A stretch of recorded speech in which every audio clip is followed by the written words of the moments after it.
Hello, എല്ലാവർക്കും സുഖമാണെന്ന് വിചാരിക്കുന്നു. ക്ലാസ്സുകളൊക്കെ എന്ത് പറയുന്നു? ക്ലാസ്സുകളൊക്കെ കാണുന്നുണ്ട് എന്ന് വിചാരിക്കുന്നുണ്ട്, പഠിക്കുന്നുണ്ട്, റിവിഷൻ ചെയ്യുന്നുണ്ട് എന്ന് വിചാരിക്കുന്നു. ഇന്ന് നമ്മൾ കേരളം ഭരണ സംവിധാനത്തിലെ ക്ലാസ്സുകളാണ് കൊണ്ടുപോകുന്നത് അല്ലേ? നമുക്ക് തുടർച്ചയായിട്ട് ക്ലാസ്സുകൾ കണ്ടുവരുന്നവരുണ്ട്. തീർച്ചയായിട്ടും എല്ലാവർക്കും ഒരുപാട് നന്ദി. കമൻ്റ് അറിയിക്കുന്നവർക്ക് നന്ദി. ഓക്കെ, ക്ലാസ്സുകൾ വാച്ച് ചെയ്യുന്നവർക്ക് നന്ദി. പഠിക്കുന്നവർക്ക് അത് മാത്രം പോരാ, പഠിക്കണം. ഒക്കെ നാളെ ഒരു റിസൾട്ട് LDC HGSും അതുപോലെ എല്ലാ എക്സാമുകൾ എഴുതി കഴിഞ്ഞിട്ട് തീർച്ചയായിട്ടും നമ്മുടെ ക്ലാസ്സുകൾ കൊണ്ട് ഉപകാരമായി എന്നുള്ളൊരു വാർത്ത കേൾക്കാനാണ് ഞാൻ ആഗ്രഹിക്കുന്നത്. അതുകൊണ്ട് ഞാൻ എന്താണോ ഇന്ന് പഠിക്കുന്ന ആ ടോപ്പിക്കുകളാണ് നിങ്ങൾക്ക് ഒപ്പം എന്ത് ചെയ്യുന്നത് ഷെയർ ചെയ്ത് വരുന്നത്. ഇന്നിപ്പോൾ ഈ ക്ലാസ് എടുക്കുന്ന ദിവസം ശനിയാഴ്ചയാണ് കേട്ടോ. ശനിയാഴ്ചയാണ് നമ്മൾ ക്ലാസ് എടുക്കുന്നത്. അപ്പോൾ ഈ ക്ലാസ് കണ്ടതിന് ശേഷം നമ്മൾ എല്ലാ ടോപ്പിക്കും എന്ത് ചെയ്യണം? നിങ്ങൾ റിവിഷൻ ചെയ്യണം കേട്ടോ. ഇന്ന് ശനിയാഴ്ചയില്ലേ?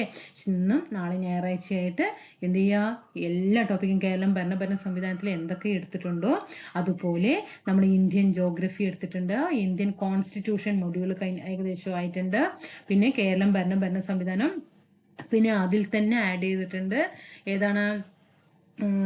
നമ്മുടെ ഹിസ്റ്ററി ആയിട്ട് ബന്ധപ്പെട്ടിട്ട് ഗാന്ധിജിയുടെ ചരിത്രമായിട്ട് ഫുൾ അതിൽ നിന്ന് തന്നെ നമുക്ക് ഇന്ത്യൻ ഹിസ്റ്ററിയിൽ നിന്നുള്ള മാർക്ക് നമുക്ക് കിട്ടും. ആ രീതിയിൽ ക്ലാസ്സുകൾ എടുത്തിട്ടുണ്ട് കേട്ടോ. അപ്പോൾ നമ്മൾ ഇതിൽ സംസ്ഥാന സിവിൽ സർവീസ് കഴിഞ്ഞു, ഭരണഘടനാ സ്ഥാപനങ്ങൾ, വിവിധ കമ്മീഷനുകൾ, ദുരന്ത നിവാരണ അതോറിറ്റി, തണ്ണീർത്തട സംരക്ഷണം, ഭൂപരിഷ്കരണം, തൊഴിലും ജോലിയും ഇതെല്ലാം കഴിഞ്ഞു.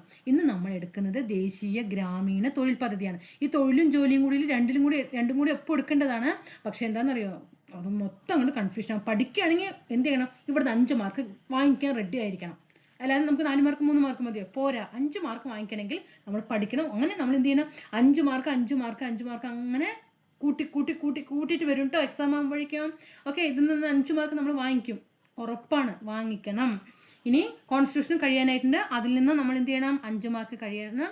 ഇന്ത്യൻ ജോഗ്രഫി എടുത്ത് തീരാൻ 2-3 ക്ലാസ് ഇന്ത്യൻ ജോഗ്രഫിക്കും വേണ്ടുള്ളൂ. അപ്പൊ അതിൽ നമുക്ക് 3 മാർക്ക് എവിടെ കിട്ടും? ഇന്ത്യൻ ജോഗ്രഫിയിൽ കിട്ടും. മനസ്സിലായല്ലോ? പിന്നെ ഏതാണ് ഇനി സുപ്രധാന നിയമങ്ങളാണ് അടുത്ത ക്ലാസ്. ഒന്ന് തീർച്ചയായിട്ടും താഴെ കമന്റ് ചെയ്യണം കേട്ടോ. ഇനി നിങ്ങൾക്ക് സുപ്രധാന നിയമങ്ങളാണോ? ക്ലാസ് കഴിയാനായി. ഇനി കേരളം ഭരണ സംവിധാനം ഇനി 2 ക്ലാസ്സേ ഉള്ളൂ. ആ 2 ക്ലാസ്സോട് കൂടിയിട്ട് ഇത് കംപ്ലീറ്റ് ആകുകയാണ്. അപ്പൊ ഇനി സുപ്രധാന നിയമങ്ങൾ ക്ലാസ് ഇടണോ? പെട്ടെന്ന് പഠിക്കാൻ പറ്റിയ ടോപ്പിക്കാണ് കേട്ടോ. സുപ്രധാന നിയമങ്ങൾ 5 മാർക്ക് കിട്ടുകയും ചെയ്യും. ആ രീതിയിൽ ക്ലാസ്സുകൾ എടുത്തുതരാം. നമുക്ക് സിമ്പിൾ ആയിട്ട് എടുത്തുതരാം. എൻ്റെ ടോപ്പിക്ക് എൻ്റെ കഴിഞ്ഞു കേട്ടോ. അതൊക്കെ കഴിഞ്ഞു. സുപ്രധാന നിയമങ്ങളൊക്കെ ഞാൻ പഠിച്ചു കഴിഞ്ഞു. അതിപ്പോൾ റിവിഷൻ വരികയാണ്. അപ്പോൾ ഇന്ന് നാളെയൊക്കെ ആയിട്ട് നമ്മൾ എന്ത് ചെയ്യണം? റിവിഷൻ ചെയ്യണം കേട്ടോ. പുതിയ ടോപ്പിക്കുകൾ എടുത്ത് പഠിക്കാൻ നിൽക്കരുത്. പിന്നെ പ്രീവിയസ് ക്വസ്റ്റ്യൻ ഡെയിലി അത് നിങ്ങൾക്ക് മുന്നിൽ എത്തിച്ചേരുന്നുണ്ട്. ഓർഡർ ആയിട്ടാണ് പോകുന്നത്. അവിടെ നിന്ന് ഇവിടുന്ന് ഓരോ ടോപ്പിക് വെച്ചിട്ടല്ല ഞാൻ എടുക്കുന്നത്. ഓരോ മൊഡ്യൂൾ തീർത്തിട്ടാണ് വരുന്നത്. അപ്പോൾ കൂടെ നിന്ന് ഇതാക്കുക കേട്ടോ. 60 മാർക്ക് നമുക്ക് GKയിൽ നിന്ന് നേടേണ്ട. ആ 60 മാർക്ക് നമുക്ക് നേടണം. ഓക്കെ, അപ്പൊ ഇന്ന് എടുക്കുന്നത് ഏതാണ്? ദേശീയ ഗ്രാമീണ തൊഴിൽ പദ്ധതികളാണ്. ഓക്കെ, ഇനി നമുക്ക് അടുത്ത ക്ലാസ്സിൽ സ്ത്രീകള്, കുട്ടികള്, മുതിർന്ന പൗരന്മാരുടെ സംരക്ഷണം എന്ത് ചെയ്യുക? അത് നമുക്കൊരു ക്ലാസ് ആയിട്ട് അത് എടുത്തിട്ട് സാമൂഹ്യ സാമ്പത്തിക വാണിജ്യ ആസൂത്രണ അടിസ്ഥാന വിവരങ്ങൾ ഒരു ക്ലാസ് കേട്ടോ. 2 ക്ലാസ്സോട് കൂടിയിട്ട് ഇത് തീരും. അടുത്തത് സുപ്രധാന നിയമം വേണോ ബയോളജി വേണോ എന്നുള്ളത്. ബയോളജി കോശം ചെയ്തു വെച്ചിട്ടുണ്ട്. ഒന്ന് കണ്ടു നോക്കിയേ. ഓർഡർ ആയിട്ട് കൺഫ്യൂഷൻ വരുന്ന ഭാഗങ്ങളിൽ എന്താണ് ഓരോ 2 ബോക്സിൽ ഒപ്പം ആക്കിയിട്ട് നിങ്ങൾക്ക് ക്രോഡീകരിച്ചിട്ട് ഇട്ട് തന്നിട്ടുണ്ട് ക്ലാസ്. അങ്ങനെ പഠിക്കുമ്പോൾ കൺഫ്യൂഷൻ ആകില്ല. ഓക്കെ, അപ്പോൾ ഇന്ന് നമ്മൾ എടുക്കാൻ പോകുന്നത് ദേശീയ ഗ്രാമീണ തൊഴിൽ പദ്ധതികൾ. കുറച്ച് കൺഫ്യൂഷൻ വരണം കേട്ടോ. എനിക്ക് ഇത്തിരി ഭയങ്കര ഇതൊക്കെ പഠിക്കാൻ ഇഷ്ടമാണ്. ഇത് ദുരന്ത നിവാരണ അതിർത്തി, തണ്ണീർത്തടം, ഭൂപരിഷ്കരണം, ഭരണഘടനാ സ്ഥാപനങ്ങളൊക്കെ പഠിക്കാൻ ഭയങ്കര ഇഷ്ടമാണ്. പക്ഷേ ഗ്രാമീണ തൊഴിൽ പദ്ധതികൾ പഠിക്കാൻ ഇത്തിരി കഷ്ടമാണ്. ഒന്ന് ശ്രദ്ധിക്കണം കേട്ടോ. ദേശീയ ഗ്രാമീണ തൊഴിൽ പദ്ധതികൾ ഏതൊക്കെയാണ്? ദേശീയ ഗ്രാമീണ തൊഴിൽ പദ്ധതികൾ എന്ന് നമുക്ക് നോക്കാം. ഇതിൽ നിന്ന് ക്വസ്റ്റ്യൻസ് വരാറുണ്ട് കേട്ടോ. ഈ അടുത്ത് നടന്ന എക്സാമുകളിലൊക്കെ ഇതിൽ നിന്നും കൂടുതലായിട്ട് ക്വസ്റ്റ്യൻസ് വന്നിട്ടുണ്ട്. നമുക്കത് ഏതൊക്കെയാണെന്ന് നോക്കാം. ഒന്ന് ട്രൈസം.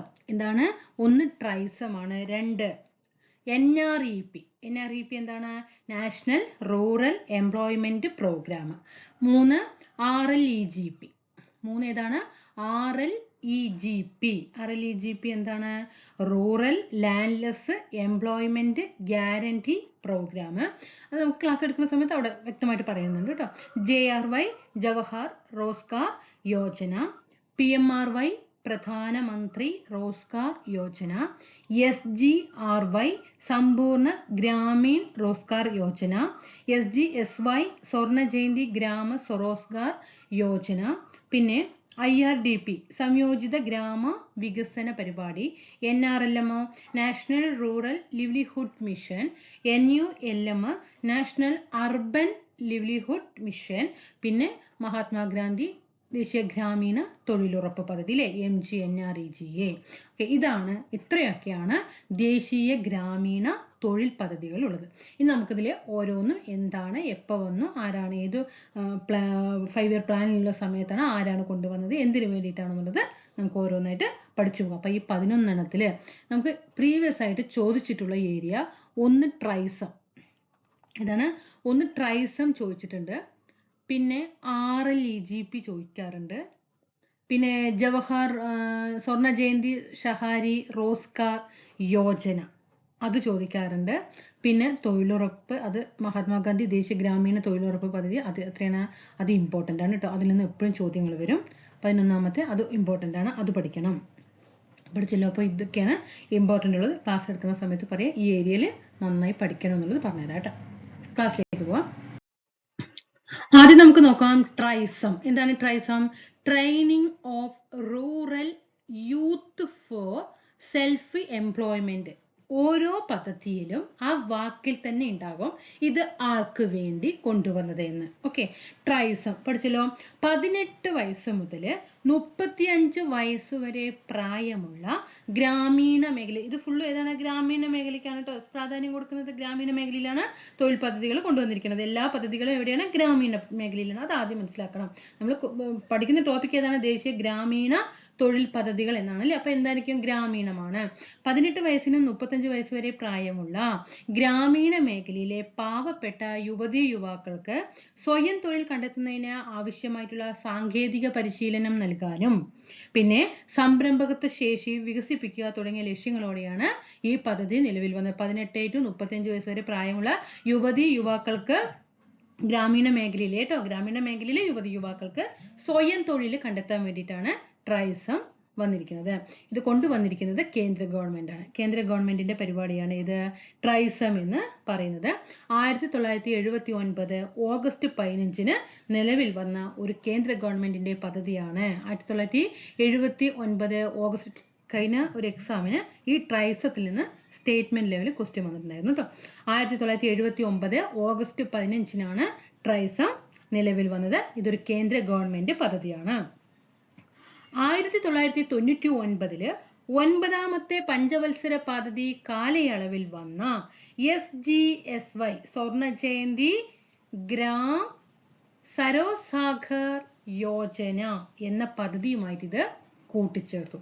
ഈ ട്രൈസത്തിനെ 1979 ഓഗസ്റ്റ് 15 നിലവിൽ വന്ന ട്രൈസത്തിനെ 1999 9ാം പഞ്ചവത്സര പദ്ധതി സമയത്ത് നിലവിൽ വന്ന സ്വർണ്ണ ജയന്തി ഗ്രാം SGSYന്റെ ഫുൾ ഫോം ആണ് കേട്ടോ. സ്വർണ്ണ ജയന്തി ഗ്രാം സരോസാഗർ യോജന എന്ന പദ്ധതിയുമായിട്ട് ഈ ട്രൈസത്തിനെ കൂട്ടിച്ചേർത്തു.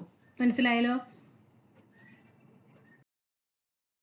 ഇനി എന്താണ് NREP നോക്കാം. NREP okay, national rural employment programme. National rural employment programme 1980 ഒക്ടോബറിൽ നിലവിൽ വന്ന ഒരു പദ്ധതിയാണ്. ഏത്?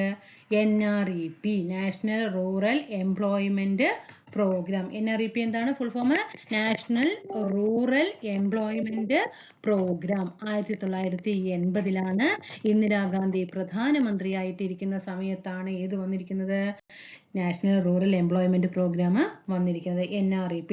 അപ്പോൾ ഏത് പഞ്ചവത്സര പദ്ധതിയായിരുന്നു? 80 കാലഘട്ടം 6ാമത്തെ പഞ്ചവത്സര പദ്ധതി കാലയളവിലാണ് നിലവിൽ വന്നത്. 6ാമത്തെ പഞ്ചവത്സര പദ്ധതി കാലയളവിലാണ്.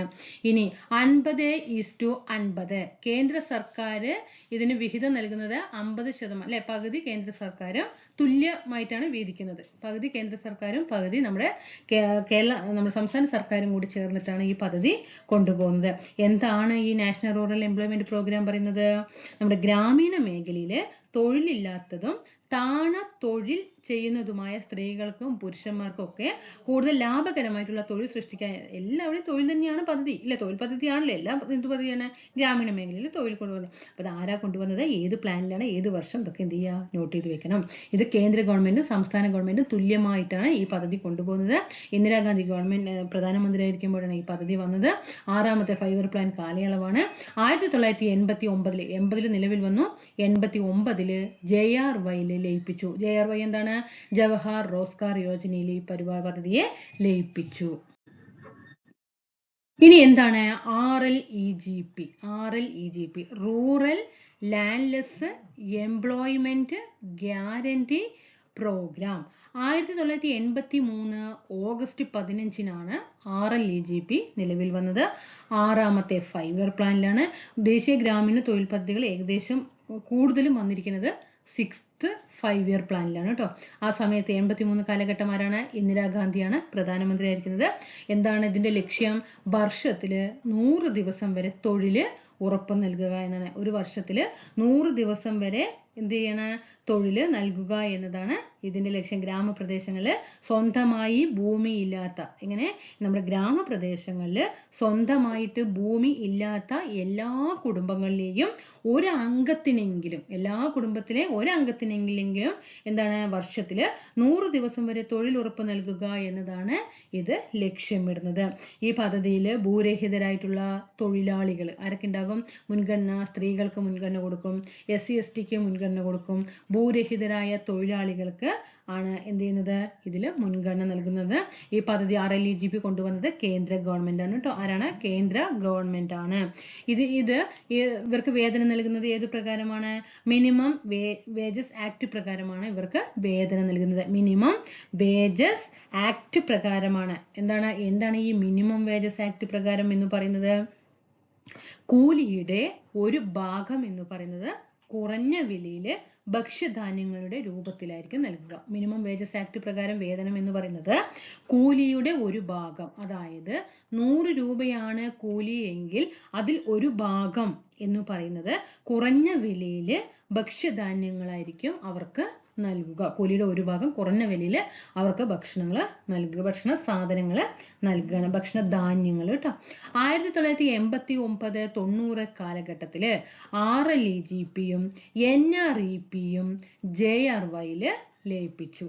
ഏതൊക്കെയാണ്, RLEGPയും നമ്മൾ നേരത്തെ പറഞ്ഞില്ലേ, NREP national rural employment programme, അതിനെയും എന്ത് ലയിപ്പിക്കുകയാണ്, JRY മീൻസ് ജവഹർ റോസ്ഗാർ യോജന ഇതില് ലയിപ്പിക്കുകയാണ് ചെയ്തത്. നമ്മൾ ഓരോ പദ്ധതികൾ നോക്കുമ്പോൾ സമയത്ത് ആദ്യം ഒരു പദ്ധതി കൊണ്ടുവരും, അത് കുറച്ചു കാലം നടപ്പിലാക്കും, വീണ്ടും പുതിയ പദ്ധതി കൊണ്ടുവരും. ആ പദ്ധതി നല്ല രീതിയിൽ സക്സസ് ആകണമെന്ന് കണ്ടാൽ എന്ത് ചെയ്യും, ആദ്യം കൊണ്ടുവന്ന പദ്ധതിയെ ഈ പദ്ധതിയിലേക്ക് ലയിപ്പിക്കും. അങ്ങനെ ഘട്ടമായിട്ട് വരുന്നുണ്ട് കേട്ടോ. ഇപ്പൊ നമ്മൾ പറഞ്ഞു RLEGPയും NREP ഒക്കെ ഇതിൽ ലയിപ്പിക്കുകയാണ്, ജവഹർ റോസ്ഗാർ യോജനയിൽ ലയിപ്പിച്ചു. JRY, NREP national rural employment programme, പിന്നെ RLEGP ചേർന്നതാണ് ഏത്, JRY ജവഹർ റോസ്ഗാർ യോജന. 1989 ഏപ്രിൽ മാസം 1-ാം തീയതിയാണ് JRY നിലവിൽ വരുന്നത്. 1989 കാലഘട്ടം പറയുമ്പോൾ 7ാമത്തെ 5 ഇയർ പ്ലാൻ, 7ാമത് പഞ്ചവത്സര പദ്ധതി സമയത്താണ്. ആ സമയത്ത് ആരാണ്, രാജീവ് ഗാന്ധിയാണ്. എന്താണ് ഇതിന്റെ ജവഹർ റോസ്ഗാർ യോജനയുടെ പദ്ധതിയുടെ ലക്ഷ്യം, ഗ്രാമീണ മേഖലയിലെ ദാരിദ്ര്യരേഖയ്ക്ക് താഴെയുള്ള കുടുംബത്തിലെ ഒരു വ്യക്തിക്ക് തൊഴിൽ ഉറപ്പു നൽകുന്ന പദ്ധതിയാണ് ജവഹർ റോസ്ഗാർ യോജന. പട്ടികജാതി പട്ടികവർഗക്കാർക്കാണ് എന്ത് മുൻഗണന, SC/STക്കാർക്കാണ് ഇതില് മുൻഗണന. ഇനി വിഹിതം എങ്ങനെയാണ്, ഫസ്റ്റ് നമ്മൾ എപ്പോഴും കേന്ദ്ര സർക്കാരിന് കൊടുക്കണം കേട്ടോ, കേന്ദ്രം ടു സംസ്ഥാനം ഇങ്ങനെയായിരിക്കണേ. അപ്പൊ കേന്ദ്ര സംസ്ഥാനത്തിന്റെ വിഹിതം 80-80, ഇത് എത്രയാണ്, 80:20 എന്ന അനുപാതത്തിലാണ്. നമ്മൾ 100:100 കണക്കാക്കുക. അതില് 80% ഏതിൽ ആരാണ് നൽകുന്നത്, കേന്ദ്ര ഗവൺമെന്റ് ആണ്, 20% സംസ്ഥാന സർക്കാരാണ് നൽകുന്നത്. ഇനി ഇതില് ഈ ജവഹർ റോസ്ഗാർ യോജനയിൽ 30% വനിതകൾക്ക് സംവരണമുണ്ട്. 30% അവസരങ്ങള് ഗ്രാമപ്രദേശത്തെ വനിതകൾക്കായിട്ടാണ് സംവരണം ചെയ്തിരിക്കുന്നത്. ഇനി ഇതിനുള്ള ജവഹർ റോസ്ഗാർ യോജനയുടെ പദ്ധതി നടത്തിപ്പും കാര്യങ്ങളും മേൽനോട്ടം നിയന്ത്രണം ഒക്കെ വഹിക്കുന്നത് ആരാണ്, ഗ്രാമപഞ്ചായത്താണ്. വീണ്ടും ഈ JRYനെ എന്ത് ചെയ്യാണ്, 1999 നമ്മളിവിടെ 1989 പഠിച്ചില്ലേ? ആ 10 വർഷം കഴിഞ്ഞ ശേഷം 1999 പഠിച്ചു വെക്കുക. 1989 ഏപ്രിൽ മാസം 1-ാം തീയതി ജവഹർ റോസ്ഗാർ യോജന നിലവിൽ വരികയും വീണ്ടും 10 വർഷം കഴിഞ്ഞ് 1999 ഈ JRYനെ JGSYയില് ലയിപ്പിച്ചു. ഏതിലാണ്? JGSY. JGSY എന്താണ്? ജവഹർ ഗ്രാം. ജവഹർ ജവഹർ ഗ്രാം ഗ്രാമ സമൃദ്ധി യോജന. ഓക്കെ, സമ്പൂർണ്ണ ഗ്രാമീൺ റോസ്ഗാർ യോജനയില് ലയിപ്പിച്ചു. ജവഹർ ഗ്രാം സമൃദ്ധി യോജന സമ്പൂർണ്ണ ഗ്രാമീൺ റോസ്ഗാർ യോജനയില് ലയിപ്പിച്ചു. മനസ്സിലാക്കി വെക്കണം. 2001 JGSY ഇതിന് വീണ്ടും ഈ JGSYയിൽ ആദ്യം ലയിപ്പിച്ചു. JRYനെ ജവഹർ റോസ്ഗാർ യോജനയെ ഫസ്റ്റ് ലയിപ്പിച്ചത് ഏതിലാണ്? JGSYയിലാണ് ലയിപ്പിച്ചത്. ഓക്കെ, 2001 ഈ JGSYനെ വീണ്ടും എന്ത് ചെയ്യാണ്? SGRYയില് ലഭിക്കാണ്. SGRY ഏതാണ്? സമ്പൂർണ്ണ ഗ്രാമീണ റോസ്ഗാർ യോജന. ഇവിടെ സമ്പൂർണ്ണ എന്നായിട്ടോ. സമ്പൂർണ്ണ ഗ്രാമീൺ റോസ്ഗാർ യോജന. എല്ലാ യോജനയും കൂടി പഠിക്കുമ്പോഴേക്കും നമ്മളൊരു യോജനയാകും. അതാണ് ഞാൻ പറഞ്ഞത്. ഈ ക്ലാസ് ഇത്തിരി ടഫാണ്. അപ്പോൾ JRY ചോദിക്കാറുണ്ട് കേട്ടോ, എക്സാമിന് ചോദിക്കാറുണ്ട്. അപ്പോൾ ഇതിൽ പഠിക്കേണ്ടത് NREPയും RLEGPയും ചേർന്നിട്ടാണ് JRY രൂപം കൊണ്ടത് 1989. അതിനു ശേഷം 10 വർഷം കഴിഞ്ഞിട്ട് 1999 ഇതിനെ JGSY ലയിപ്പിച്ചു. ജവഹർ ഗ്രാം സമൃദ്ധി യോജനയിൽ ലയിപ്പിച്ചു. വീണ്ടും 99 കഴിഞ്ഞു 2002 2 വർഷം കഴിഞ്ഞ ശേഷം അതിനെ SGRYയിൽ ലയിപ്പിച്ചു. സമ്പൂർണ്ണ ഗ്രാമീണ റോസ്ഗാർ യോജനയിൽ ലയിപ്പിച്ചു. 7ാമത്തെ പഞ്ചവത്സര പദ്ധതി കാലഘട്ടമാണ്. രാജീവ് ഗാന്ധിയാണ് ആ സമയത്ത് പ്രധാനമന്ത്രി. ഗ്രാമീണ മേഖലയിലെ ദാരിദ്ര്യരേഖയ്ക്ക് താഴെയുള്ള കുടുംബത്തിലെ ഒരു വ്യക്തിക്ക് തൊഴിലുറപ്പ് നൽകുന്ന പദ്ധതിയാണ്. SC/STക്കാർക്ക് മുൻഗണനയുണ്ട്. സ്ത്രീകൾക്ക് 30% സംവരണമുണ്ട്. പിന്നെ 80:20 അനുപാതം. 80 കേന്ദ്ര സർക്കാരും 20 സംസ്ഥാന സർക്കാരുമാണ്. ഇതാണ് JRYനെ കുറിച്ച് പഠിക്കാനുള്ളത്. JRY നന്നായി പഠിക്കണം. PMRYയും പഠിക്കണം. ശ്രദ്ധിക്കേണ്ട ഓരോതാണ്. PMRY 1993 ഒക്ടോബർ 2-നാണ് PMRY. ഒക്ടോബർ 2 ഗാന്ധി ജയന്തി ദിവസം PMRY പ്രധാനമന്ത്രി റോസ്ഗാർ യോജന നിലവിൽ വന്നത് 1993 ഒക്ടോബർ മാസം 2-ാം തീയതിയാണ്. പ്രധാനമന്ത്രി എന്ന് പറയുമ്പോൾ തന്നെ നമുക്കറിയാം അത് കേന്ദ്ര സർക്കാർ കൊണ്ടുവന്നിട്ടുള്ള പദ്ധതിയാണ്. ഇതിന് മേൽനോട്ടം വഹിക്കുന്നത് തൊഴിൽ വകുപ്പ് മന്ത്രാലയമാണ്. ആരാണ്? തൊഴിൽ വകുപ്പ് മന്ത്രാലയമാണ് പ്രധാനമന്ത്രി റോസ്ഗാർ യോജനയ്ക്ക് മേൽനോട്ടം വഹിക്കുന്നത്. 18 വയസ്സിനും 40 വയസ്സിനും എത്രയാണ്? 18 വയസ്സിനും 40 വയസ്സിനും ഇടയിലുള്ള എല്ലാ അഭ്യസ്തവിദ്യരായ തൊഴിൽ രഹിതർക്കും ഈ പദ്ധതിയുടെ ആനുകൂല്യം ലഭിക്കുന്നതാണ്. നമ്മളൊക്കെ പഠിച്ചു എന്ന് പറഞ്ഞിട്ട് എന്താ കാര്യമില്ല. നമുക്ക് ആനുകൂല്യങ്ങളും ഇല്ല, ജോലിയും ഇല്ല. കുറച്ച് ആരെങ്കിലും ചോദിച്ചാൽ എത്ര പേര് പഠിച്ചിട്ടുണ്ടെന്ന്, നല്ല വിദ്യാഭ്യാസം ഉണ്ടെന്ന് മാത്രം നമുക്ക് പറയാൻ കഴിയുന്നുള്ളൂ അല്ലേ? ആരുടെ മുന്നിലൊന്നും തലയുയർത്തി നിൽക്കാൻ ഒന്നും കഴിയാത്തൊരു മാനസികാവസ്ഥ. ശരിയാവില്ല, എല്ലാം ശരിയാവും. ഓക്കെ, ഞാനൊരു എൻ്റെ ഒരു അനുഭവം കൊണ്ട് ഞാൻ പറയാണ്. ഞാൻ ഇന്നും വിശ്വസിക്കുന്നുണ്ട് നമ്മൾ എത്രത്തോളം പരാജയങ്ങളൊക്കെ ഉണ്ടാകും. പരാജയങ്ങളൊക്കെ ഞാൻ പറഞ്ഞിട്ടുണ്ട്, എല്ലാ ക്ലാസ്സുകളിലും ഞാൻ പറയാറുണ്ട്. പരാജയം തുടരെ ആവർത്തിച്ച മാനസികമായി വീക്കായിട്ടുള്ളൊരു വ്യക്തി തന്നെയാണ്. പക്ഷെ എന്തോ ഒരു അദൃശ്യ ശക്തി എന്ന് പറയാലോ, അതെന്താണെന്നറിയില്ല. അതൊന്നുമില്ലെങ്കിൽ നമ്മുടെ പാരൻസിൻ്റെ ആയിരിക്കാം. അപ്പോൾ എന്തോ ഒരു ഇത് നമ്മളെ ഒരു ബാക്കിൽ നിന്ന് തള്ളി വിടുന്നുണ്ട്. മുന്നോട്ട് പോകണം എന്നുള്ളൊരു തള്ളിവിടലുണ്ട്. അപ്പോൾ അതെന്തിലേക്കായിരിക്കാം? അതിൽ നമ്മുടെ ലക്ഷ്യത്തിലേക്കായിരിക്കാം എന്നുള്ളൊരു വിശ്വാസത്തോടു കൂടിയിട്ടാണ് നമ്മൾ ഓരോരുത്തരും പോകുന്നത്. എൻ്റെ കാര്യം അങ്ങനെയാണ് കേട്ടോ. അപ്പോൾ നമ്മൾ എത്ര കഷ്ടപ്പെട്ടിട്ടുണ്ടോ അതിനൊരു ഫലം എന്തായാലും ഇന്നല്ലെങ്കിൽ നാളെ നമ്മുടെ മുന്നിലെത്തും. അത് കുറച്ച് വൈകിയാണെങ്കിലും പക്ഷെ നമ്മൾ അവിടെ എന്ത് ചെയ്യണം? നമ്മളത് വിടാതെ പിന്തുടരണം. അതാണ് നമ്മുടേത്. ഓക്കെ, അപ്പോൾ നമ്മൾ വിടാതെ നിങ്ങൾ പിന്തുടർന്നിട്ടുണ്ടെങ്കിൽ, നിങ്ങൾ കഷ്ടപ്പെട്ടിട്ടുണ്ടെങ്കിൽ അത് മുന്നിൽ എന്തായാലും എത്തിയിരിക്കും. എൻ്റെ അനുഭവത്തിലൂടെ പറയുകയാണ്. ഇനി SC/ST വിമുക്ത ഭടന്മാര്, ശാരീരിക വൈകല്യമുള്ളവർക്ക്, സ്ത്രീകൾക്കൊക്കെ 10 വർഷം ഇളവുണ്ട് കേട്ടോ.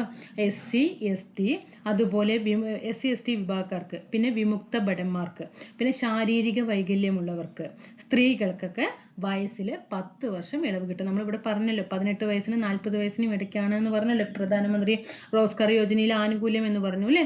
പക്ഷെ അങ്ങനെയുള്ളവർക്ക് എന്താണ് 10 വർഷം വരെ ഇളവ് കിട്ടും. അതായത് 50 വയസ്സ് വരെ ആകാം എന്നാണ് പറയുന്നത്. ഇനി നമുക്ക് അടുത്ത പദ്ധതി പഠിക്കാം.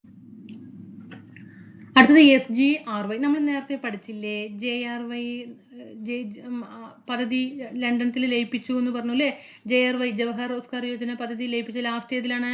SGRY യിലാണ്. സമ്പൂർണ്ണ ഗ്രാമീണ റോസ്ഗാർ യോജന. ഏതൊക്കെ പദ്ധതിയാണ് കേന്ദ്ര സർക്കാർ ആവിഷ്കരിച്ച ഈ പദ്ധതി എപ്പോൾ നിലവിൽ വന്നു? 2001 സമ്പൂർണ്ണ ഗ്രാമീണ റോസ്ഗാർ യോജന 2001 9ാമത്തെ പഞ്ചവത്സര പദ്ധതി കാലഘട്ടത്തിലാണ് കേന്ദ്ര ഗവൺമെന്റ് ആണ് ഈ പദ്ധതി കൊണ്ടുവന്നത്. ആ സമയത്ത് പ്രധാനമന്ത്രി AB വാജ്പേയി ആണ്. കേന്ദ്രത്തിന്റെ വിഹിതം 75ഉം സംസ്ഥാനത്തിൻ്റെത് എത്രയാണ്? 25. അനുപാതം എത്രയാണ്? വിഹിതം 75 കേന്ദ്രം, 25 നമ്മുടെ സംസ്ഥാനത്താണ്. ഇനി ഏതൊക്കെ പദ്ധതികൾ ചേർന്നിട്ടാണ് ഈ SGRY വന്നത്? EAS എന്താണ്? EAS എംപ്ലോയ്മെന്റ് അഷുറൻസ് സ്കീമും പിന്നെ JGSY നമ്മൾ പഠിച്ചു. JRY ആദ്യം ലയിപ്പിച്ചത് ഇതിലാണ് ജവഹർ ഗ്രാം സരോസാഗർ യോജന എന്ന് പറഞ്ഞു അല്ലേ. ജവഹർ ഗ്രാമ സമൃദ്ധി യോജനയിലാണ് ലയിപ്പിച്ചത്. എന്നിട്ട് പിന്നെന്തായി? അത് വീണ്ടും എന്തായി മാറി? SGRY മാറി അല്ലേ. സമ്പൂർണ്ണ ഗ്രാമീണ റോസ്ഗാർ യോജന. ഏതൊക്കെയാണ്? എംപ്ലോയ്മെന്റ് അഷുറൻസ് സ്കീമും പിന്നെ ജവഹർ, ഗ്രാമ, സമൃദ്ധി യോജന. ഇത് രണ്ടും കൂടി ചേർന്നിട്ടാണ് സമ്പൂർണ്ണ ഗ്രാമീണ റോസ്ഗാർ യോജന നിലവിൽ വന്നത്. 2001 കേന്ദ്ര ഗവൺമെന്റ് കൊണ്ടുവന്നു. 9ാമത്തെ പഞ്ചവത്സര പദ്ധതി. AB വാജ്പേയിയാണ് ആ സമയത്ത് പ്രധാനമന്ത്രി. വിഹിതം 75:25 ഈ പദ്ധതി നടപ്പിലാക്കുന്നത് ത്രിതല പഞ്ചായത്ത് സ്ഥാപനങ്ങളിലൂടെയാണ്. എന്താണ് ത്രിതല പഞ്ചായത്ത്? നമ്മുടെ ജില്ലാ തദ്ദേശ സ്വയംഭരണ സ്ഥാപനങ്ങള്, ജില്ലാ ബ്ലോക്ക് പഞ്ചായത്ത്, ജില്ലാ പഞ്ചായത്താണ്. ത്രിതല പഞ്ചായത്ത് സ്ഥാപനങ്ങളിലൂടെയാണ് ഈ പദ്ധതി നടപ്പിലാക്കുന്നത്. വീണ്ടും ഈ പദ്ധതിനെ ഇവരിങ്ങനെ ലയിപ്പിക്കാൻ ഇവർക്ക് എത്ര എളുപ്പമായില്ലേ. നമ്മളല്ലേ ഇത് പഠിക്കേണ്ടത്. ഈ ലയിപ്പിച്ച് നമ്മൾ ഫുള്ളും പഠിക്കണ്ടേ. ഇനി അതിനെ വീണ്ടും എന്ത് ചെയ്യാണ്? 2008 NREGPയില് ലയിപ്പിക്കുകയാണ്. NREGP okay. NREGPയിലാണ് എന്ത് ചെയ്യുന്നത്? ഈ പദ്ധതി ലയിപ്പിക്കുന്നത്. ഏത് വർഷം? 2008 കേട്ടോ. ഇനി അടുത്തത് SGSY സ്വർണ്ണ ജയന്തി ഗ്രാമ സ്വരോസ്ഗാർ യോജന. ഇതൊന്നും അങ്ങനെ ചോദിക്കാറില്ല. 1999 ഞാനിത് ചോദിക്കാറില്ലാവരും കൊണ്ട് നിങ്ങൾ ശ്രദ്ധിക്കാതെ ലാസ്റ്റ് ക്വസ്റ്റ്യൻ വന്ന അന്ന് മിസ്സല്ലേ പറഞ്ഞെന്ന് പറയില്ലേ. 1999 നിലവിൽ വന്നത്. ഏതൊക്കെ പരിപാടികൾ ചേർത്തിട്ടാണ് ഇത് വന്നിരിക്കുന്നത്? IRDPയും ട്രൈസം, DWCRA, GKYE, MWS ഇതൊക്കെ കൂടി ചേർന്നിട്ടാണ് ഇത് വന്നത്. സ്വർണ്ണ ജയന്തി ഗ്രാമ സ്വരോസ്ഗാർ യോജന. ഇതിന്റെ ലക്ഷ്യം ദാരിദ്ര്യരേഖയിൽപ്പെട്ട കുടുംബങ്ങളുണ്ടല്ലോ അവർക്ക് വരുമാനം വർദ്ധിപ്പിക്കാനുള്ള ആസ്തികൾ ഏതൊക്കെയാണ്? തുന്നൽ യന്ത്രങ്ങൾ, അതുപോലെ ഈ കറവ പശുക്കളിനെയൊക്കെ നൽകുന്നുണ്ടല്ലോ അതിനൊക്കെ സബ്സിഡി കൊടുക്കുക. അതൊക്കെയാണ് ഇതിൽ ലക്ഷ്യമിടുന്നത്. പിന്നെ ദരിദ്രരായിട്ടുള്ള അവർക്ക് സ്വയം സഹായ സംഘങ്ങൾക്ക് കീഴിൽ സംഘടിപ്പിച്ചിട്ട് അവർക്ക് മതിയായ പരിശീലനങ്ങളൊക്കെ നൽകി കാര്യക്ഷമതയൊക്കെ വർദ്ധിക്കുക. ഇതിൽ വിഹിതം കേന്ദ്ര ഗവൺമെന്റും സംസ്ഥാന ഗവൺമെന്റും കൂടിയിട്ടാണ്. 75:25 തന്നെയാണ് കേട്ടോ. 75:25 ഓക്കെ. ഇത് വെരി ഇമ്പോർട്ടൻ്റ് ആണ് കേട്ടോ. ഈ അടുത്ത് നടന്ന ഒരു 6 എക്സാമിനോളം ഈ ക്വസ്റ്റ്യൻസ് റിപ്പീറ്റേഷൻ ഉണ്ട്. അതുപോലെ വേറെ ഇതിനു മുമ്പും എന്ത് ചെയ്യുന്നുണ്ട്? ഇതിൽ നിന്നാണ് ചോദ്യം. നമ്മൾ കേട്ടില്ലേ സ്വർണ്ണ ജയന്തി ഷഹാരി റോസ്ഗാർ യോജന എന്നാണ് ക്വസ്റ്റ്യൻ പേപ്പറിലൊക്കെ വന്നിരിക്കുന്നത്. സഹാരി ഓക്കെ. ഇതിൽ സഹാരി എന്നും പറയുന്നുണ്ട്. റോസ്ഗാർ യോജന അല്ലെങ്കിൽ സ്വർണ്ണ ജയന്തി ഷഹാരി റോസ്ഗാർ യോജന ഇമ്പോർട്ടൻ്റ് ആണ് കേട്ടോ. 1997 നിലവിൽ വന്നത്. കേന്ദ്ര വിഹിതം 75ഉം സംസ്ഥാനത്തിന്റെ വിഹിതം 25. 75:25 ഇത് വ്യക്തമായി പഠിക്കണം കേട്ടോ. 1997 നിലവിൽ വന്നു. 75:25 എന്ത്? അനുപാതം. ഇതിൽ ഏതൊക്കെ പദ്ധതികൾ ചേർത്തിട്ടാണ് ഈ സ്വർണ്ണ ജയന്തി ഷഹാരി റോസ്ഗാർ യോജന വന്നത്? നമ്മുടെ നെഹ്റു റോസ്ഗാർ യോജന NRY അതായത് NRYയും ഏതൊക്കെയാണ്? നെഹ്റു റോസ്ഗാർ യോജന ഇതും പിന്നെ urban basic services for the poor, പിന്നെ prime minister's integrated urban poverty alleviation programme എന്നിവയുടെ സംയോജിത രൂപമായിട്ടാണ് ഏത് പദ്ധതി നിലവിൽ വന്നത്? സ്വർണ്ണ ജയന്തി ഷഹാരി റോസ്ഗാർ യോജന.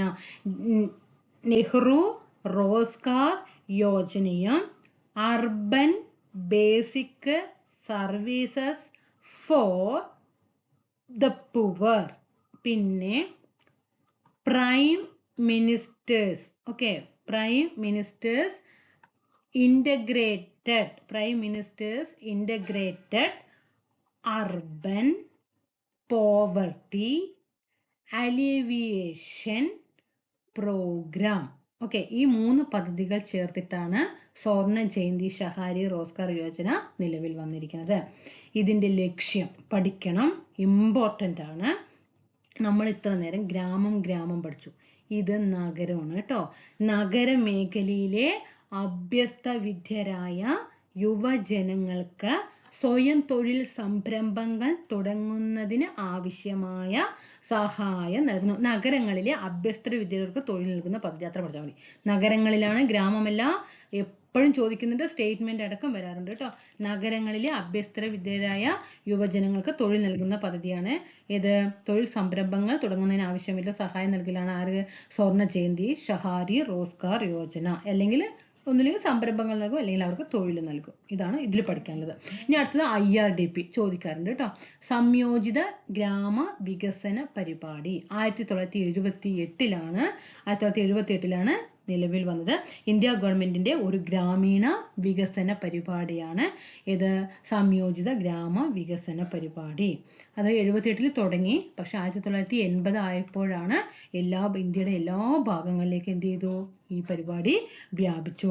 ദാരിദ്ര്യരേഖയ്ക്ക് താഴെയുള്ള കുടുംബങ്ങളെ അവരുടെ ജീവിത നിലവാരം മെച്ചപ്പെടുത്തുന്നതിനും അതുപോലെ ദരിദ്രരെ എല്ലാ തലത്തിലും വികസിപ്പിക്കാൻ സഹായിക്കുന്നതിലൂടെ അവരെ ശാക്തീകരിക്കുന്നതിനും സഹായിക്കുക എന്നതാണ് ഈ പദ്ധതിയുടെ ലക്ഷ്യം. ആരാണ് ഈ പദ്ധതി നിർവഹിക്കുന്നത്? പദ്ധതി ഏറ്റെടുത്ത് നടത്തുന്നവരാണ്?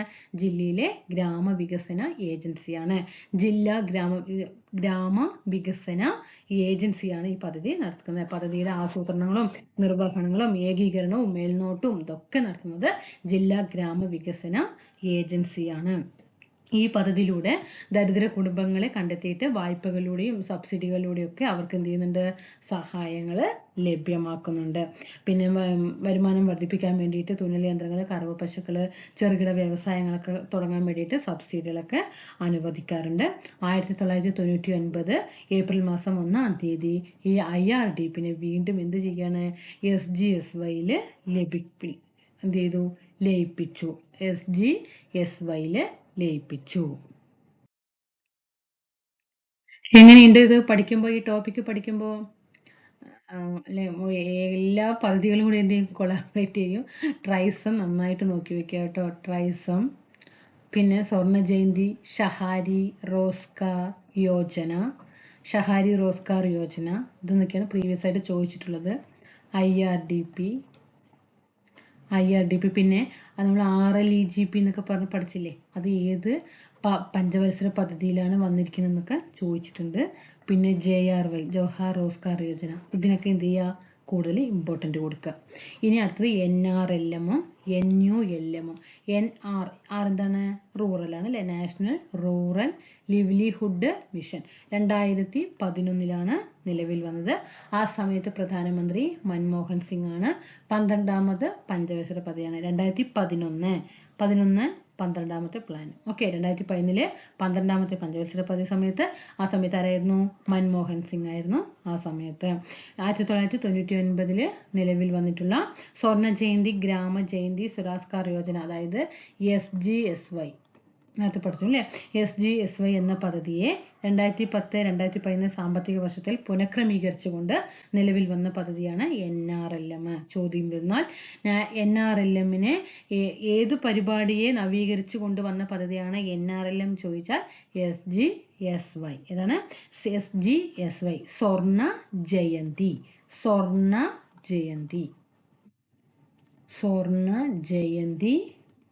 ഗ്രാമ സ്വരോസ്ഗാർ യോജന. നമ്മുടെ പദ്ധതികൾ തന്നെ പഠിക്കാൻ നല്ലതില്ലേ? നമ്മുടെ കേരളത്തിലെ അമൃതം, വയോജൻ അല്ലെ, വയോജന സ്നേഹ സാന്ത്വനം, സാന്ത്വനം, താലോലം, ആർദ്രം, ഇതൊക്കെ പഠിക്കാനല്ലേ സുഖം. SGSYയിലാണ് ഇതന്നെ NRLM രൂപം കൊണ്ടത് എങ്ങനെയാണ്? SGYCയെ ഒന്ന് പുനഃക്രമീകരിച്ചുകൊണ്ട് നവീകരിച്ച് ഒക്കെ ക്രോഡീകരിച്ചിട്ടാണ് എന്ത് ചെയ്യുന്നത്? ഈ NRLM നിലവിൽ വരുന്നത്. അടുത്തത് NULM, നാഷണൽ വരുമ്പോൾ അർബൻ ലിവ്ലിഹുഡ് മിഷൻ. 12ാമത്തെ പഞ്ചവത്സര പദ്ധതി കാലഘട്ടത്തിൽ തന്നെയാണ് ഏത് വന്നത്? NULM നിലവിൽ വന്നത് 2013 കേട്ടോ. 2013 സെപ്റ്റംബർ മാസം 24. NRLM 2011. 2 വർഷം കഴിഞ്ഞിട്ട് 2013 NULM നിലവിൽ വന്നു. 12ാമത്തെ പഞ്ചവത്സര പദ്ധതി കാലഘട്ടത്തിൽ തന്നെയാണ്. 2013 പറയുമ്പോൾ ആ സമയത്ത് ആരായിരിക്കും? മൻമോഹൻ സിംഗ് തന്നെയാണ്. അപ്പോൾ NRLM NULM മൻമോഹൻ സിംഗ് തന്നെയാണ് എന്ന് മനസ്സിലാക്കുക. NRLM 2011 NULM 2013 നിലവിൽ വന്നു പഠിക്കുക. രണ്ടിലും പ്രധാനമന്ത്രി മൻമോഹൻ സിംഗ് ആണ്. ഇനി എന്താ പഠിക്കാനുള്ളത്? ഇതൊക്കെ എന്തിനു വേണ്ടിയിട്ടാണ്? എന്തിനാണ് ഈ ലിവ്ലിയുടെ ദാരിദ്ര്യ ലഘൂകരണം അല്ലേ? ദാരിദ്ര്യ ലഘൂകരിക്കുക, അവരുടെ ഉപജീവന മാർഗത്തിനുള്ള വഴികൾ കണ്ടെത്തി കൊടുക്കുക, അവർക്ക് സ്വയം തൊഴിൽ നൽകാനുള്ള പരിശീലനം കൊടുക്കുക, അതൊക്കെ തന്നെയാണ് എല്ലാത്തിൻ്റെയും ലക്ഷ്യം വരുന്നത്. ഇനിയിപ്പോൾ അതിൻ്റെ പേരാണ്, പുതിയ പേരെന്താണ്? ദീൻ ദയാൽ അന്ത്യോദയ യോജന. NULMന്റെ പുതിയ പേരാണ് ദീൻ ദയാൽ അന്ത്യോദയ യോജന. ഇതിലെ എല്ലാ ക്വസ്റ്റ്യനും പഠിക്കണം കേട്ടോ. എല്ലാ ക്വസ്റ്റ്യനും വെരി വെരി ഇമ്പോർട്ടൻ്റ് ആണ് ഈ ടോപ്പിക്ക്. മഹാത്മാഗാന്ധി ദേശീയ ഗ്രാമീണ തൊഴിലുറപ്പ് പദ്ധതി പാസ്സാക്കിയത് 2005 ഓഗസ്റ്റ് മാസം 23-നാണ്. എന്തിനു വേണ്ടിയിട്ടാണ് ഈ പദ്ധതി കൊണ്ടുവന്നത്? നമ്മുടെ രാജ്യത്ത് സാമ്പത്തികമായിട്ട് പിന്നോക്കം നിൽക്കുന്ന 200 ജില്ലകളിലാണ് ആദ്യം എന്ത് ചെയ്തത്? നമ്മുടെ ഇന്ത്യ രാജ്യത്ത് തന്നെ ആദ്യമായിട്ട് സാമ്പത്തികമായിട്ട് പിന്നോക്കം നിൽക്കുന്ന ഒരു 200 ജില്ലകൾ എടുത്തിട്ട് അവിടെയാണ് ഈ പദ്ധതിക്ക് തുടക്കം കുറിച്ചത്. 2005 ഓഗസ്റ്റ് 23-ന് ഈ പദ്ധതി കൊണ്ടുവന്നു. ഓക്കെ, എന്നിട്ട് പാസ്സാക്കിയത് 2005 ഓഗസ്റ്റ് 23-ന്. 2006 ഫെബ്രുവരി 2-നാണ്, പ്രീവിയസ് ക്വസ്റ്റ്യൻ ആണ്, 2006 ഫെബ്രുവരി 2-നാണ് തൊഴിലുറപ്പ് പദ്ധതി എന്ത് ചെയ്തത്? നിലവിൽ വന്നത്. തുടക്കം കുറിക്കുന്നത് 2006 ഫെബ്രുവരി 2-നാണ് തുടക്കം കുറിക്കുന്നത്. ആ സമയത്ത് ആരാണ്? മൻമോഹൻ സിംഗ് അല്ലേ? മൻമോഹൻ സിംഗ് ആണ് ഈ പദ്ധതി ഉദ്ഘാടനം ചെയ്തത്. മൻമോഹൻ സിംഗ് ആണ് ഈ പദ്ധതി ഉദ്ഘാടനം ചെയ്തത്. ആന്ധ്രാപ്രദേശിലെ അനന്തപൂർ ജില്ലയിലെ ബന്ദിലപ്പള്ളി ഗ്രാമത്തിലാണ് അന്നത്തെ പ്രധാനമന്ത്രിയായിരുന്ന മൻമോഹൻ സിംഗ് ഈ പദ്ധതി ഉദ്ഘാടനം ചെയ്യുന്നത്. ആന്ധ്രാപ്രദേശിലെ അനന്തപൂർ ജില്ലയിലെ ബന്ദിലപ്പള്ളി ഗ്രാമത്തിൽ വെച്ചിട്ടാണ് മൻമോഹൻ സിംഗ് എന്ത് ചെയ്യുന്നത്? ഇത് ഉദ്ഘാടനം ചെയ്യുന്നത്. 2008 ഏപ്രിൽ മാസം ആകുമ്പോഴേക്കും ഈ പദ്ധതി ഇന്ത്യയിലെ എല്ലാ ജില്ലകളിലേക്കും വ്യാപിച്ചു. ആദ്യം സാമ്പത്തികമായിട്ട് പിന്നോക്കം നിൽക്കുന്ന 200 ജില്ലകളിലാണ് തുടങ്ങിയത്. പക്ഷേ 2006 ഫെബ്രുവരി 2-ന് ഈ പദ്ധതി തുടക്കം കുറിക്കുകയും 2008 ആകുമ്പോഴേക്കും എന്ത് ചെയ്തു? ഇന്ത്യയിലെ എല്ലാ ജില്ലകളിലേക്കും ഈ പദ്ധതി അങ്ങോട്ട് വ്യാപിപ്പിച്ചു. ഈ മഹാത്മാഗാന്ധി ദേശീയ ഗ്രാമീണ തൊഴിലുറപ്പ് പദ്ധതി വരാൻ പാസ്സാക്കുന്നതിന് വേണ്ടിയിട്ട് പ്രവർത്തിച്ച സംഘടന ഏതാണ്? മസ്ദൂർ കിസാൻ ശക്തി സംഘടൻ. ഇതേ സംഘടന തന്നെയാണ് ഏത് വിവരാവകാശ നിയമം നിലവിൽ വരാൻ കാരണമായിട്ട് പ്രവർത്തിച്ചതും ഏതാണ്? മസ്ദൂർ കിസാൻ ശക്തി സംഘടനാണ്. മസ്ദൂർ കിസാൻ ശക്തി സംഘടന. ദേശീയ ഗ്രാമീണ തൊഴിലുറപ്പ് നിയമം പാസ്സാക്കുന്നതിന് വേണ്ടി പ്രവർത്തിച്ച സംഘടന ഏതെന്ന് ചോദിച്ചാൽ മസ്ദൂർ കിസാൻ ശക്തി സംഘടനയാണ്. ദേശീയ തൊഴിലുറപ്പ് പദ്ധതി നിയമം ഇന്ത്യൻ പാർലമെന്റ് പാസ്സാക്കിയത് 2005 ഓഗസ്റ്റ് 23-നാണ്. ഇന്ത്യൻ പാർലമെന്റ് 2005 ഓഗസ്റ്റ് 23-ന് പാസ്സാക്കുകയും 2006 ഫെബ്രുവരി 2-ന് എവിടെ? മൻമോഹൻ സിംഗ് ആന്ധ്രാപ്രദേശിലെ അനന്തപൂർ ജില്ലയിലെ ബന്ദിലപ്പള്ളി ഗ്രാമത്തിൽ ഉദ്ഘാടനം ചെയ്യുകയും ചെയ്തു. ഈ അത് കൊണ്ടുവരാൻ വേണ്ടി പ്രവർത്തിച്ച സംഘടന ഏതെന്ന് ചോദിച്ചാൽ മസ്ദൂർ കിസാൻ ശക്തി സംഘടനാണ്. ഇനി ഈ 2005 ഓഗസ്റ്റ് 23-ന് വന്ന ഇതില് കുറച്ച് ഭേദഗതി മാറ്റങ്ങളൊക്കെ വരുത്തി. അത് എപ്പോഴായിരുന്നു ഭേദഗതി? 2009-ലാണ് ഭേദഗതി. 2009 ഒക്ടോബർ 2 മുതൽ മഹാത്മാഗാന്ധി ദേശീയ തൊഴിലുറപ്പ് പദ്ധതി നിയമം എന്ന് അറിയപ്പെടാൻ തുടങ്ങി. ഓക്കെ, നിയമത്തിൽ ഭേദഗതി വരുത്തിയ ശേഷമാണ് ഈ പദ്ധതിക്ക് പേര് മാറ്റപ്പെട്ടത്. എന്താണ്? ആദ്യം ദേശീയ തൊഴിലുറപ്പ് പദ്ധതി നിയമം എന്ന് മാത്രമാണ് ഉണ്ടായിരുന്നത്. പക്ഷെ പിന്നീട് ഭേദഗതി വരുത്തിയ ശേഷമാണ് അതിനെ മഹാത്മാഗാന്ധി എന്നും കൂടി എന്ത് ചെയ്തത്? ആദ്യം ആഡ് ചെയ്തത്. മഹാത്മാഗാന്ധി ദേശീയ തൊഴിലുറപ്പ് പദ്ധതി നിയമം എന്ന് അറിയപ്പെടാൻ തുടങ്ങി. പിന്നെ ഇതില് ഒരു പദ്ധതി ലയിപ്പിച്ചിട്ടുണ്ട്. ഗ്രീൻ ഇന്ത്യ എന്ന പദ്ധതി എന്ത് ചെയ്തിട്ടുണ്ട്? ലയിപ്പിച്ചിട്ടുണ്ട്. ഗ്രീൻ ഇന്ത്യ എന്ന പദ്ധതി ഈ ദേശീയ തൊഴിലുറപ്പ് പദ്ധതിയിൽ ലയിപ്പിച്ചിട്ടുണ്ട്. ഇനി ദേശീയ തൊഴിലുറപ്പ് പദ്ധതിയുടെ പിതാവ് എന്നറിയപ്പെടുന്നത് ആരാണ്? ജീൻ ഡ്രസെ ആണ്. ആരാണ്? ജീൻ ഡ്രസെ ആണ്. ഇത് നടത്തിക്കൊണ്ടുവന്നത് ആരാണ്? തദ്ദേശ സ്വയംഭരണ സ്ഥാപനങ്ങളാണ്. ആദ്യം നടപ്പിലാക്കിയത് നമ്മുടെ പാലക്കാടും വയനാടുമാണ് കേട്ടോ. പാലക്കാട് ജില്ലയില് വയനാട് ജില്ലയിലുമാണ് എന്ത് ചെയ്തത്? ഈ പദ്ധതി ആദ്യം കൊണ്ടുവന്നിട്ടുള്ളത്. ഓക്കെ, ആദ്യം ഈ പദ്ധതി കൊണ്ടുവന്നിട്ടുള്ളത് എവിടെയാണ്? പാലക്കാട്, വയനാട്. ഇനി പഠിക്കാനുള്ളത് 331, 311. ഏറ്റവും കൂടുതൽ വേതനം നൽകുന്നത് ആരാണ്? എവിടെയാണ്? ഹരിയാനയിലാണ്. ഇതൊക്കെ പ്രീവിയസ് ആണ് കേട്ടോ. ഇത് പ്രീവിയസ് ആണ്. ഗ്രീൻ ഇന്ത്യ ചോദിച്ചിട്ടില്ല. പിന്നെ എന്താ, ഇത് പ്രീവിയസ് ക്വസ്റ്റ്യൻ ആണ്. മൻമോഹൻ സിംഗ് പ്രീവിയസ് ക്വസ്റ്റ്യൻ ആണ്. പ്രീവിയസ് സ്റ്റേറ്റ്മെന്റ് ലെവലിൽ ചോദിച്ചിട്ടുണ്ട്. ഇത് പ്രീവിയസ് ആണ്.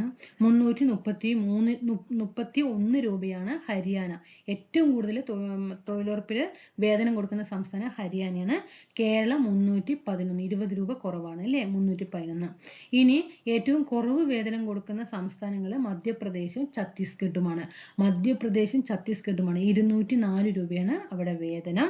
ഇനി യൂണിയൻ ടെറിട്ടറി എടുക്കുമ്പോൾ ഏറ്റവും കൂടുതൽ വേതനം കൊടുക്കുന്നത് ആൻഡമാൻ നിക്കോബാർ ആണ്. ഏറ്റവും കുറവ് കൊടുക്കുന്നത് ജമ്മു ആൻഡ് കാശ്മീരും ലഡാക്കുമാണ്. 227 രൂപ. അപ്പോൾ ഏറ്റവും കൂടുതൽ കൊടുക്കുന്ന വേതനം എവിടെയാണ്? ഈ സംസ്ഥാനത്താണ്? ഹരിയാനയിലാണ്. ഏറ്റവും കുറവ് കൊടുക്കുന്നത് മധ്യപ്രദേശിലും ഛത്തീസ്ഗഡിലുമാണ്. ഇനി യൂണിയൻ ടെറിട്ടറി എടുക്കുമ്പോൾ ഏറ്റവും കൂടുതൽ കൊടുക്കുന്നത് ആൻഡമാൻ നിക്കോബാർ ആണ്. യൂണിയൻ ടെറിട്ടറി എടുക്കുമ്പോൾ ഏറ്റവും കുറവ് കൊടുക്കുന്നത് ജമ്മു കാശ്മീരും ലഡാക്കുമാണ്. നമ്മുടെ കേരളത്തിൽ എത്ര എന്ന് ചോദിച്ചാൽ 311 രൂപയാണ്. ഇനി 2010 ഇതും പ്രീവിയസ് ക്വസ്റ്റ്യൻ ആണ്. അയ്യങ്കാളി നഗര തൊഴിലുറപ്പ് പദ്ധതി കൊണ്ടുവന്നത്. നമ്മൾ മഹാത്മാഗാന്ധിയിൽ പറയുമ്പോൾ മഹാത്മാഗാന്ധി ദേശീയ ഗ്രാമീണ തൊഴിലുറപ്പ് പറയുമ്പോൾ അതെവിടെയാണ്? എപ്പോഴാണ്? 2006. ഇത് എവിടെയാണ്? നഗരം അല്ലെ? മഹാത്മാഗാന്ധിക്ക് നഗരവും കൊടുത്തു, ഗ്രാമവും കൊടുത്തു. അയ്യങ്കാളിക്ക് നഗരവും കൊടുത്തു അല്ലേ? കണ്ടോ? മഹാത്മാഗാന്ധി ദേശീയ ഗ്രാമീണ തൊഴിലുറപ്പ് പദ്ധതി, അയ്യങ്കാളി നഗര തൊഴിലുറപ്പ് പദ്ധതി 2010 വർഷം ചോദിച്ചിട്ടുണ്ട് കേട്ടോ. പ്രീവിയസ് ക്വസ്റ്റ്യൻ ആണ്. എന്തൊക്കെയാണ് ഈ പദ്ധതിയിൽ വരിക? എന്തൊക്കെയാണ് ഈ തൊഴിലുറപ്പ് പദ്ധതി കൊണ്ട് ഉദ്ദേശിക്കുന്നത്? കായിക അധ്വാനം ചെയ്യാൻ സന്നദ്ധതയുള്ളവരും പഞ്ചായത്തിലെ സ്ഥിര താമസക്കാരും ആയിരിക്കണം അല്ലേ? പിന്നെ 18 വയസ്സ് പൂർത്തിയായിരിക്കണം. ഉയർന്ന പ്രായപരിധിയോ APL BPL വിവേചനമോ ഒന്നും എന്തില്ല? ഈ പദ്ധതിയിൽ ഇല്ല. 18 വയസ്സ് പൂർത്തിയായിരിക്കണം എന്ന് മാത്രമേ ഉള്ളൂ. അത് ആർക്ക് വേണമെങ്കിലും ചെയ്യാം. ഇനി ഗ്രാമപഞ്ചായത്തിൽ രജിസ്ട്രേഷൻ അപേക്ഷിച്ചിട്ട് 15 ദിവസത്തിനകം തൊഴിൽ കാർഡ് ലഭിക്കും. കുറഞ്ഞത് 14 ദിവസത്തേക്ക് തൊഴിലിന് അപേക്ഷിക്കണം. ജോലിക്ക് മുൻകൂറായിട്ടും അപേക്ഷിക്കാം. പിന്നെ അപേക്ഷ ലഭിച്ചിട്ട് 15 ദിവസത്തിനകം തൊഴിൽ നൽകിക്കൊണ്ടുള്ള അറിയിപ്പ് രേഖാമൂലം നൽകണം. 7 ദിവസം കൂടുമ്പോൾ കൂലി. പരമാവധി 14 ദിവസത്തിനകം അല്ലെങ്കിൽ 1936 പേയ്മെന്റ് ഓഫ് വേജസ് ആക്ട് അനുസരിച്ച് നഷ്ടപരിഹാരം ലഭിക്കാൻ അവകാശമുണ്ട്. ഇവിടെ വർഷങ്ങളായിട്ട് ഇവിടെ കിട്ടാണ്ടിരിക്കുന്നുണ്ട് ജനങ്ങൾ കേട്ടോ. നമുക്ക് സിറ്റുവേഷനൊക്കെ നമുക്ക് പറയുന്നത് കേൾക്കാലോ. ആകെ തൊഴിലിന്റെ 1/3 ഭാഗം സ്ത്രീകൾക്കായിട്ട് സംവരണം ചെയ്തിട്ടുണ്ട്. ഒരു കുടുംബത്തിന് പരമാവധി 100 ദിവസമാണ് തൊഴിൽ അനുവദിക്കുന്നത്. 5 കിലോമീറ്ററിനുള്ളിൽ ജോലി ലഭിച്ചിട്ടില്ലെങ്കിൽ, ഇപ്പോൾ 5 കിലോമീറ്ററിനുള്ളിൽ തൊഴിലുറപ്പ് പണി ഇല്ല എങ്കിൽ 10% കൂലി, അധികം കൂലി ലഭിക്കും. ഇപ്പൊ ദൂര സ്ഥലത്താണ് പോയിട്ട് ജോലി ചെയ്യുന്നെങ്കിൽ 10% കൂലി എന്ത് ചെയ്യുന്നുണ്ട്? അധികം ലഭിക്കാൻ അവകാശമുണ്ട്. അവർക്ക് ലഭിക്കൊന്നുമില്ല കേട്ടോ, അധികം ലഭിക്കാൻ അവകാശമുണ്ട്. പിന്നെ കുടിക്കാനുള്ള വെള്ളം, വിശ്രമ സൗകര്യം, മൊത്തം വിശ്രമമാണല്ലേ അവർക്ക്, പ്രഥമ ശുശ്രൂഷ സൗകര്യം എന്നിവ പണിയിടങ്ങളിൽ ഉണ്ടായിരിക്കണം. കുടിക്കാനുള്ള വെള്ളം കിട്ടും, വിശ്രമ സൗകര്യം രാവിലെ തുടങ്ങി വൈകുന്നേരം വരെയും എന്താണ്? വിശ്രമം തന്നെയാണ് അല്ലേ? പിന്നെ പ്രഥമ ശുശ്രൂഷ സൗകര്യം അതുകൊണ്ട് എന്നിവ പണിയിടങ്ങളിൽ ഉണ്ടായിരിക്കണം. പരിക്ക് പറ്റിയ സൗജന്യ ചികിത്സ ലഭിക്കേണ്ടതാണ്. പണിക്കിടയിൽ ഉണ്ടാകുന്ന അപകട മരണം, സ്ഥിര അംഗവൈകല്യം എന്നിവയ്ക്ക് നഷ്ടപരിഹാരം ലഭിക്കേണ്ടതാണ്. പിന്നെ ഈ തൊഴിലാളികളുടെ 6 വയസ്സിൽ താഴെയുള്ള കുട്ടികൾക്ക് പരിപാലന സൗകര്യം, അതായത് കുറഞ്ഞത് 5 പേർക്കെങ്കിലും കുട്ടിക്ക് തൊഴിൽ സ്ഥലത്ത് വെച്ച് അപകടം പറ്റിയാൽ സൗജന്യ ചികിത്സ എന്നിവ ഉറപ്പുവരുത്തണം. പിന്നെ ഈ പദ്ധതിയിൽ അംഗമാകാൻ താല്പര്യമുള്ളവർക്ക് 100 തൊഴിൽ ദിനങ്ങൾ ഉറപ്പാക്കുന്ന സംവിധാനമാണ് തൊഴിൽ കാർഡ്. ഇവർക്ക് ഒരു കാർഡ് ഉണ്ട്, തൊഴിൽ കാർഡ് പറഞ്ഞിട്ട്. പിന്നെ നമ്മുടെ ഈ തൊഴിലുറപ്പ് പദ്ധതി ആദ്യം നിലവിൽ വന്ന ജില്ലകൾ ഏതൊക്കെയാണെന്ന് ചോദിച്ചാൽ പാലക്കാടും വയനാടുമാണ്. പിന്നെ സോഷ്യൽ ഓഡിറ്റ് ചെയ്യുന്നത് ആരാണ്? ഗ്രാമസഭയാണ്. സോഷ്യൽ ഓഡിറ്റ് ചെയ്യുന്നതിനുള്ള അധികാരം ആർക്കുണ്ട്? ഗ്രാമസഭയ്ക്ക് ഉണ്ട്. 2010 പിന്നെ അയ്യങ്കാളി നഗര തൊഴിലുറപ്പ് പദ്ധതിയൊക്കെ ആരംഭിച്ചത്. ഇനിയിപ്പോൾ ഏറ്റവും കൂടുതൽ വേതനം അതൊക്കെ നമ്മൾ പഠിച്ചു കഴിഞ്ഞു. ഓക്കെ ആണല്ലോ. ക്ലാസ്സുകൾ ഇഷ്ടപ്പെട്ടു എന്ന് വിചാരിക്കുന്നു. അപ്പോൾ എന്താ പറയുക, പഠിക്കുക കേട്ടോ. ദിവസം പറയുന്നില്ല എന്താ ഇവർക്ക് ക്ലാസ് ഇട്ടിട്ട് പോയാൽ പോരെ എന്നൊക്കെ ചോദിക്കുക. മനസ്സിലെങ്കിലും ചിന്തിക്കുന്നവരുണ്ടാകും ഞങ്ങൾ പഠിക്കില്ല എന്നല്ല. അടുത്തുണ്ടെങ്കിലും തല്ലി പറഞ്ഞെങ്കിലും പഠിപ്പിക്കാൻ പറ്റുമല്ലോ. പഠിക്കുക എന്ന് പറഞ്ഞിട്ടെങ്കിലും പറയാമല്ലോ. പ്രീവിയസ് ക്വസ്റ്റ്യൻ നോക്കുന്നുണ്ടോ? സമയം കയ്യിൽ നിന്ന് 6 മാസം ഉണ്ട്. 6 മാസം കഴിഞ്ഞിട്ട് അയ്യോ എന്ന് പറഞ്ഞിട്ട് ആരോട് പറഞ്ഞിട്ടും കാര്യമില്ല. പ്രീവിയസ് ക്വസ്റ്റ്യൻ നോക്കണം. ഞാൻ ഒരു യൂട്യൂബ് ചാനലിലെ വാക്കുകൾ കേട്ടിട്ടോ അല്ലെങ്കിൽ ആരുടെയും അഭിപ്രായം കേട്ടിട്ടോ വിജയിച്ചവരുടെ കഥ കേട്ടിട്ടോ അല്ല പറയുന്നത്. എൻ്റെ സ്വന്തം അനുഭവങ്ങളിൽ നിന്നാണ് പറയുന്നത്.